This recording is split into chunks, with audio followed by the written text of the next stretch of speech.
வேகமா வந்த ஜீப்புக்கு அடுத்த நொடியே இப்படி நடக்கும்னு எதிர்பார்க்கல.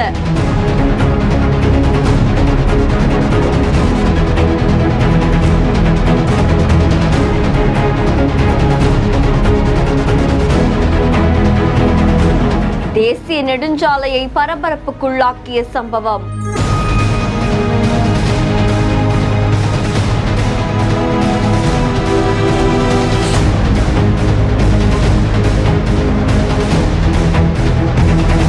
கேரளால இருக்கக்கூடிய கிளிமானூர் அப்படின்ற தேசிய நெடுஞ்சாலை பக்கத்துல நிறைய வாகனங்கள் பயணிச்சிட்டு இருக்கு. அந்த இடத்துல ஒரு ஜீப் வேகமா வருது. அது திடீர்னு கட்டுப்பாட்டை இழந்து அங்க இருக்கக்கூடிய கம்பத்துல மோதி நிக்குது. இது பலரையும் அதிர்ச்சிக்குள்ளாக்கி இருக்கு. அதை தொடர்ந்து மத்த வாகன ஓட்டிகளும் அவங்களுடைய வாகனங்களை அப்படியே நிறுத்தி இருக்காங்க. ஆனா கொஞ்ச நேரத்திலேயே இந்த ஜீப் மறுபடியும் அங்கிருந்து புறப்பட்டு போயிருக்கு. அதை தொடர்ந்து இந்த வீடியோ இப்போ சமூக வலைத்தளங்கள்ல வைரலா பரவிட்டு இருக்கு. ஜீப்ல இருந்தவங்களுக்கு என்ன ஆச்சு, எப்படி இப்படி ஒரு விபத்து நடந்ததுன்னு பல்வேறு விசாரணைகளும் நடந்துகிட்டு வரதா சொல்லப்படுது. இந்த செய்தி இப்போ சமூக வலைதளங்கள்ல வைரலா பரவிட்டு இருக்கு. வீடியோ பத்தின உங்களுடைய கருத்துக்களை கமெண்ட்ல சொல்லுங்க. மேலும் செய்திகளை உடனுக்குடன் தெரிந்து கொள்ள பிஹார் நியூஸ் வாட்ஸ்அப் சேனலுடன் இணைந்திருங்கள். இந்த வீடியோவை வழங்கியோர் doctor Srivarma wellness, Luxco holidays, எம்சிஆபியோ காட்டன் கிளப்.